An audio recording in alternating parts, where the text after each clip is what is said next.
Ah yes, Grand Theft Auto. You know it, you love it, you've committed all kinds of ridiculous crimes in it. Lots of the games are connected, with the characters often crossing paths with each other or being mentioned in other characters' stories. This timeline is going to cover games from the 3D universe. What's the 3D universe, you ask? Well, it includes the first GTA games to have 3D graphics, with the exception of GTA Advanced. In other words, it covers the games after GTA 2 and before GTA 4.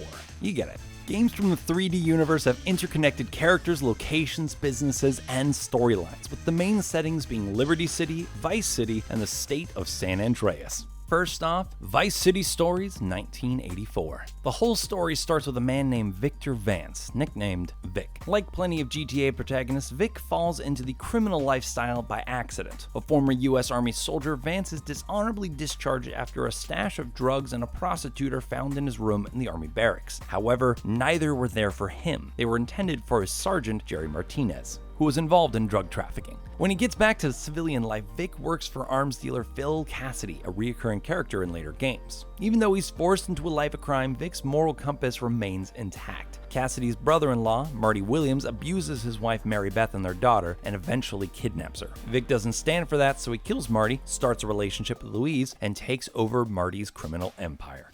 Not long after Vic kills Marty, Vic's brother Lance comes to Vice City to help him get the money for their brother Pete's asthma medicine. Together, they fully take over the criminal elements across the city. Vic and Lance steal Marty Williams' cocaine stash, but things get tense when Vic learns that Lance and Louise used the drugs themselves. Even worse, Vic soon learns that his old sergeant Jerry Martinez had only been transporting the drugs that Vic had been discharged for, forcing Vic and Lance to work for the true supplier, the Mendez brothers. In classic GTA fashion, the Mendez brothers soon betray Vic and Lance and kidnap Louise. He and Lance hurry to rescue her, but Lance is captured by Armando Mendez, leaving Vic to fight his way down to the basement of the Mendez mansion on his own. Vic is able to kill Armando and rescue Lance, but he is too late to save Louise. With help from Phil Cassidy and Ricardo Diaz, Vic steals a helicopter and mows down some of Diego Mendez's goons, making his way to the roof of the Mendez building. Vic successfully takes down Diego Mendez and Jerry Martinez, despite Lance arriving just too late to help his brother out. The two Vance siblings readily agree to never go anywhere near drugs again and leave Vice City to send Pete the money for his medication. But even though they fly off into the metaphorical sunset, the story of the Vance brothers isn't over just yet. Vice City, 1986. Clearly, 1984 was a wild year for Vice City, but 1986 was even wilder. The story of GTA Vice City focuses on Tommy Vercetti, and also on the Vance brothers. Tommy has just been released from a maximum security prison. His old boss, mobster, and crime family don, Sonny Forelli, sends him away from his home of Liberty City to Vice City to turn a profit on the rising drug trade. Tommy meets a few members of the Forelli crime family, Harry, Lee, and the family lawyer, Ken Rosenberg. Rosenberg drives Tommy, Harry, and Lee to a drug deal with the Vance brothers. Notably, Rosenberg would go on to be an important ally to Tommy throughout his career in Vice City's underworld. Unfortunately, somebody ambushes the deal. Vic Vance gets killed, and the perpetrators steal the money and cocaine. After Tommy tells Sonny what had happened, Sonny decides to let Tommy handle the situation himself, or else. Rosenberg tells Tommy about the man who helped set up the bad deal, a retired colonel from Central America named Juan Cortez. They find Cortez at one of the parties he frequently throws on his yacht, as yacht owners do, at least as far as I know. His daughter, Mercedes, is also at the party and introduces Tommy to some of the major players in Vice City's underground. In particular, one Ricardo Diaz, the largest drug lord in the city. After that, Rosenberg tells Tommy that a young British musician named Kent Paul might have an idea of what happened to the merchandise. Tommy tracks Paul down and learns that he can get some information from Leo Teal, a chef and dealer who had also moonlighted as a hitman. Teal is immediately hostile when Tommy confronts him, and Tommy beats him to death in the resulting fight. But that still wasn't the end of it, because after Tommy kills Teal, Lance Vance reappears, having survived the botched drug deal. Rather than take their frustrations out on each other, Tommy and Lance form an alliance to get the money and drugs back. From there, Tommy Vercetti's life basically becomes a series of freelance enforcement jobs. He works for a property developer named Avery Carrington and for Juan Cortez. On his way back to Cortez, Tommy runs into Lance Vance again, and the reluctant partners end up being an audience to a drug deal between Diaz's gang and the Cuban gangsters, which is then ambushed by the Haitian gangsters. When the dust finally settles, Diaz offers Tommy some work. Eventually, Lance learns that Diaz's gang was behind the original drug deal ambush that started the whole mess. Tommy wants to wait to enact their revenge to gain Diaz's trust before making a move, but Lance becomes impatient. He tries, and fails, to secretly take out Diaz, forcing Tommy to come to his rescue. But then, their cover is blown, so Tommy and Lance go to the drug lord's mansion and kill him up front. Now a growing drug baron, Tommy buys more businesses to strengthen his hold on the city's criminal enterprises. All the while, Lance starts feeling unwanted, forming a rift between the two partners. Also, Tommy is still technically, sort of, working for the Forelli family, and Sonny Forelli has not forgotten about him. Having completely lost his patience, Sonny personally comes to Vice City to claim the money that Tommy owes him. Tommy, however, has planned ahead. He tried to give Sonny fake money, but an angry and unappreciated Lance decided to betray Tommy, telling Sonny about Tommy's plan. The Forellis try to kill Tommy, but Tommy winds up killing Lance and Sonny and getting wounded in the process. After the fighting is over, Tommy appoints Ken Rosenberg as his right-hand man. San Andreas and the Johnson family, 1987. A year later, the story of GTA shifts to the state of San Andreas. In 1987, the Johnson family is living in the city of Los Santos. There's the mother, Beverly, and her children, Sweet, Carl, Kendall, and Brian. The Johnsons suffer a terrible loss when Brian dies, and it's implied that his older brother Carl, nicknamed CJ, was there when he died and didn't really attempt to help him, so Sweet blames CJ for Brian's death. Because of this, CJ leaves Los Santos to escape its corrupting influence and moves to Liberty City, where he begins stealing cars for Joey Leone. Back in Los Santos, the situation on the streets isn't getting any better. The Grove Street families, which Sweet was a part of, begin losing power to the Ballas and Los Santos Vagos gangs because of the city's profitable drug trade. To keep some semblance of power, Grove Street splits into three factions: the original families ruling in Ganton, the Sevilla Boulevard families in Playa del Sevilla, and the Temple Drive families in Temple and Santa Maria Beach. Los Santos, San Andreas, 1991 to 1992.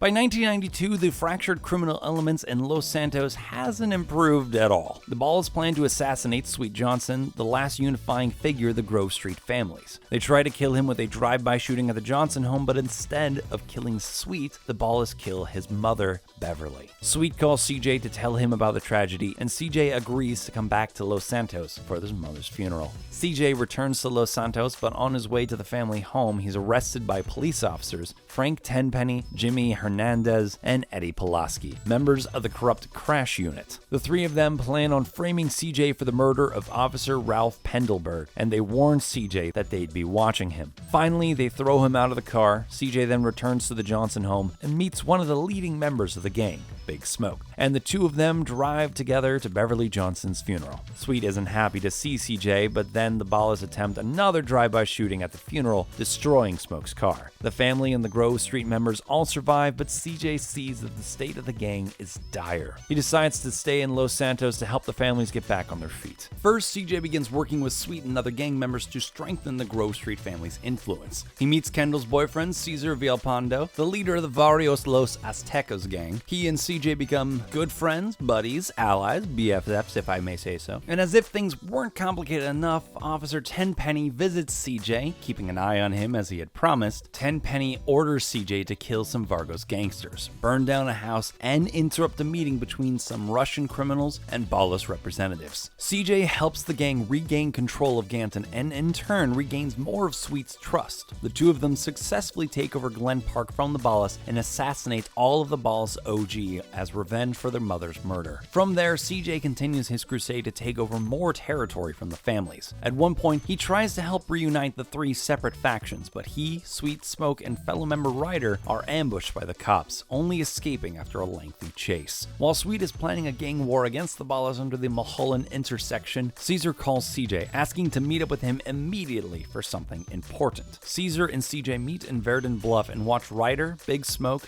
the Crash officers, and some Ballas leave the garage with a green Saber in it, the same car used in Beverly's drive-by shooting. Shocked, CJ realizes they've been betrayed and Sweet was walking into a trap. He rushes to the Mulholland intersection to save him, and when he gets there, Sweet is heavily injured but luckily still alive. CJ refuses to leave his brother's side and kills all the remaining Ballas at the scene. Just after that, the police arrive and arrest them, taking Sweet to a prison hospital, but CJ doesn't go to jail. Instead, the crash officers take CJ to the rural city of Angel Pine in Whetstone County. WHETSTONE, San Andreas, 1992. With Crash threatening to hurt Sweet if he returned to Los Santos to kill Big Smoke, CJ is more or less stuck. CJ meets with Cesar Villalpando's cousin, Catalina, and the two of them pull off several small-time robberies. He also meets an old hippie named The Truth who grows marijuana and provides Officer Tenpenny with his drugs. The Truth gets CJ to steal a combine harvester for him and promises to let him know when Tenpenny's marijuana would be available. By this time, the Grove Street families and the Barrios Los Aztecas have been disbanded, with their territories being taken over by the Ballas and the Vagos back in Los Santos. So, CJ insists that Cesar and Kendall leave Los Santos, renting them a trailer home in Angel Pine. CJ goes on to beat the leader of the Chinese San Fierro triads in a race, winning a deed to a garage in San Fierro. Again, things are beginning to look up for CJ, but when the police find out about the marijuana farm, CJ and the Truth are forced to torch the fields, destroying a police copper and drive to CJ's new garage with the marijuana in tow. San Fierro and Tierra Robada, San Andreas, 1992. CJ's new garage ends up being a bit of a dump, and he's understandably furious about it. Kendall suggests that they could make it into a chop shop, so he hires mechanics and an electronics expert. Cesar and CJ follow a Ballas gang car to Angel Pine and take photos of Ryder to prove that he's a traitor. There are some other men there too, members of the Loco Syndicate. They're the ones who provide the disloyal Grove members with their drugs. Eventually, CJ gains the trust of the Locos' leaders and takes them out. He also works for Woozy's Triad gang during that time, developing a working relationship with them. After CJ stops the Loco Syndicate, he gets a call from someone who claims to have information about his still incarcerated brother Sweet. This mysterious caller orders CJ to come to a ranch in the Tierra Robada region. Left with little choice, CJ heads to the ranch to meet the caller, who identifies himself as Torino. Torino tells CJ two extremely important things: that Sweet is safe in a prison upstate, and that police officer Ralph Pendlebury has actually been murdered by Officer Hernandez, and that CJ is already being framed for it, as they had threatened before. Torino promises that Sweet would be released from prison on the condition that CJ performs various tasks for him, like learning how to fly planes and helicopters.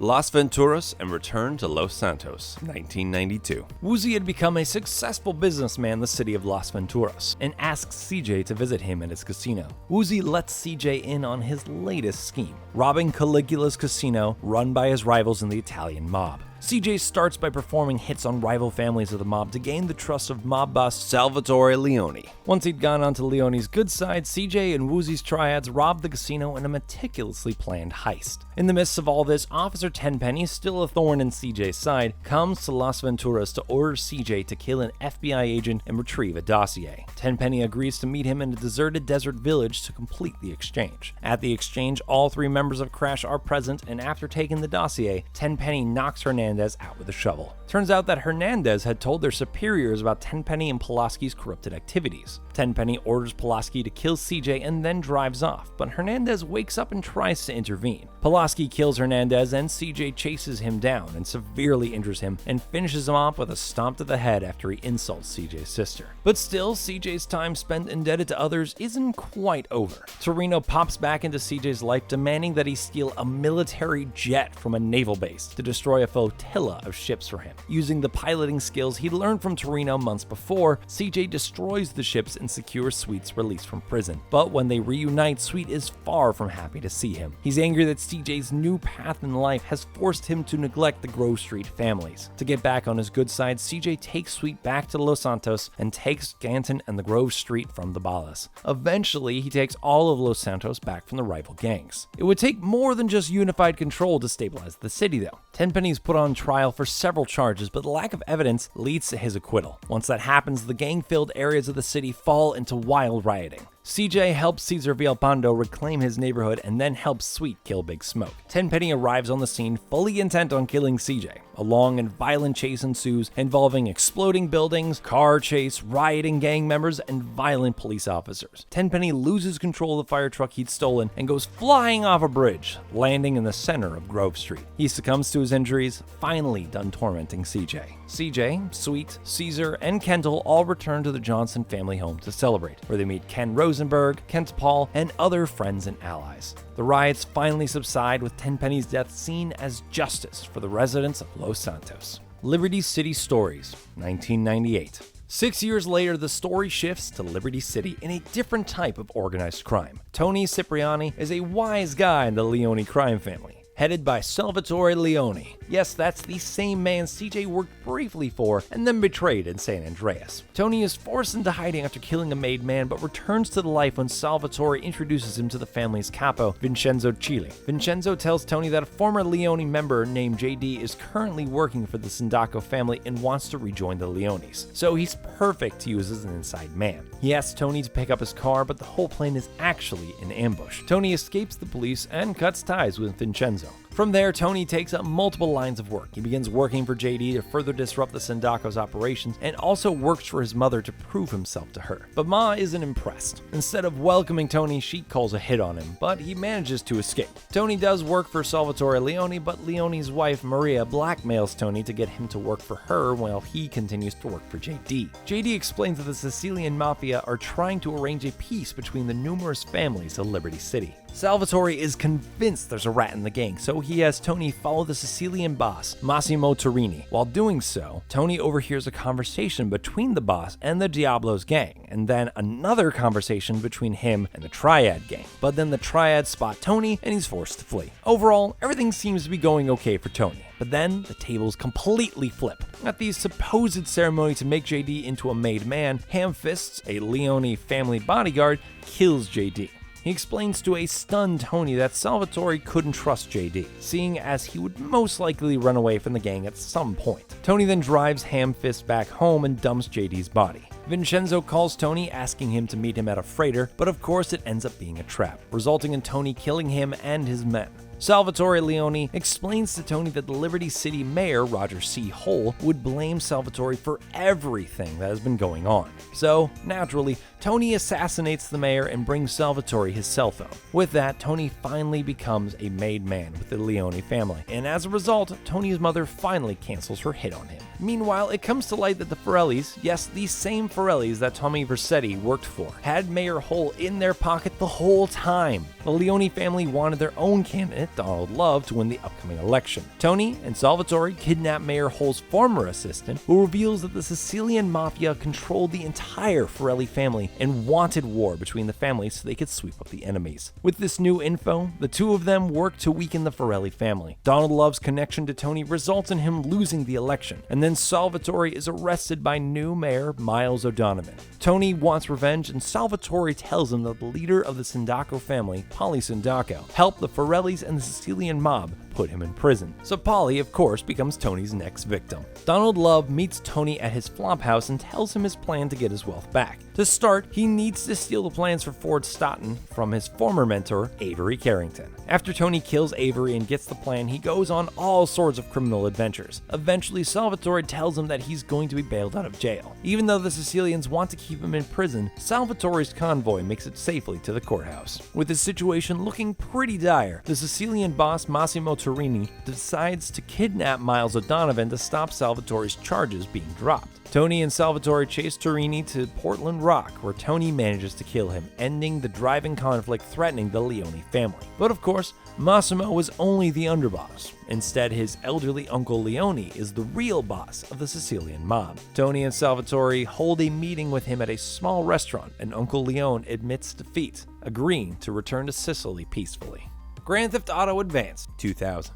Fast forward 2 short years, and the focus of Liberty City's criminal world shifts towards a man named Mike. Mike is a small-time criminal working for a more connected man named Vinny. The two of them plan to leave Liberty City to see how well they might fare somewhere else. However, Vinny convinces Mike to do a few final tasks for the Mafia before they go. On one of their missions, Vinny is killed by a car bomb, leaving a devastated Mike hungry for revenge. He begins working for 8-Ball, an associate of Vinny's and Tony's from 2 years before. After a few jobs jobs, 8-Ball forwards him to a criminally connected bartender named Johnny. Johnny is incredibly paranoid, but his paranoia turns out to be well-founded. When Mike returns from a loan shark job, he finds Johnny dead and sees the assailant leave the bar. He recognizes them as members of the Uptown Yardies, so he pursues them to the Staunton Island. Once there, Mike confronts their leader, King Courtney, about Johnny's death. Courtney denies responsibility and claims he was also looking for Johnny's killer, because Johnny owed him gang money. Not for anything noble. Mike does some jobs for the Yardies, knowing all the while they are using him. He's sent to go after a man named Cisco, the leader of the Colombian cartel. But Cisco warns Mike of Courtney's intent to screw him over. Mike switches over to work for the cartel and for the Yakuza, specifically for one of the Yakuza co-leaders, Asuka Kasson. Mike soon finds Cisco dead, and after chasing down the assailant's car, the killer is revealed to be Vinny. Bum bum bum. He had faked his death and had been plotting against Mike the entire time. A shootout between Mike and Vinny's men ensued, and Vinny gets wounded, and Mike finally kills him.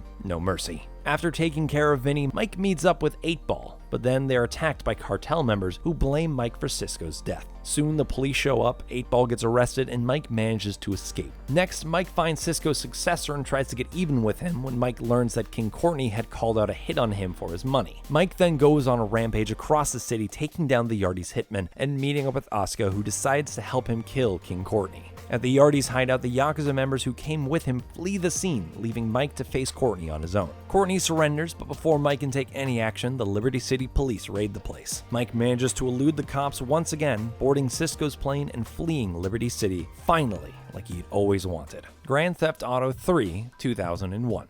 Unfortunately, not everyone can escape the seedy parts of Liberty City. Cesar Villalpando's sister Catalina moves to Liberty City from San Andreas with her boyfriend Claude, and the two of them take up a life of crime. During a bank robbery, Catalina betrays Claude and shoots him, fleeing the scene with a Colombian cartel member named Miguel. Claude survives, but is arrested and sentenced to 10 years in prison. Things are looking kinda bleak for him, but luckily cartel members attack the police convoy, holding him, 8-Ball, and a high-level Colombian cartel boss. Claude escapes with 8-Ball and introduces him to the Leone family. Salvatore, his son Joey, and Tony Cipriani, who's now a capo. Claude works for the family and fights the Colombians, who are led by Catalina and Miguel as they distribute a new drug nicknamed Spank. Salvatore Leone tries to have Claude killed, but Leone's wife Maria is fond of him, probably because she's been having an affair with him, and so she saves Claude just in time from the trap. She, Claude, and the Yakuza member Asuka Kasson flee Portland to Staunton Island. From there, Claude begins working for the Yakuza. Asuka tasks him with assassinating Salvatore Leone, effectively severing all his ties with the Leone family. Claude allies with a corrupt police detective named Ray Machowski and helps him flee to Vice City. Claude also meets Donald Love, who's become a media mogul in Liberty City. Together, Claude and Love arrange the death of Asuka's brother to start a war between the cartel and the Yakuza, and it's all to lower real estate prices in the area. Claude finally confronts Catalina after her betrayal, but she barely manages to escape. Asuka kidnaps Miguel, thinking he had insider knowledge about the death of her brother. She has no idea that Claude was the real culprit. Meanwhile, the war with the cartel intensifies, and after learning about Claude's history with Catalina, Asuka forces him to sabotage the cartel. In retaliation, the cartel murders Asuka and Miguel and kidnaps Maria Leone, demanding a $500,000 ransom in exchange for her life. Again, Claude faces off against Catalina as she tries to have him killed. After a wild firefight, Claude escapes and Catalina tries to flee in a helicopter, making a last-ditch attempt to get rid of Claude. Claude rescues Maria and shoots down the helicopter, finally killing the person who's caused him so much trouble. He and Maria leave the scene, but Maria starts babbling, complaining about being kidnapped and the state of her appearance. And as the credits roll, a final gunshot is heard, silencing Maria and ending the 3D saga. Jeez, talk about harsh. I feel like I need some levity after all that GTA drama. Maybe I should go bowling with Nico and Roman in the HD universe. So, until next time, I've been Alpha Lance with the Leaderboard. Thanks for watching.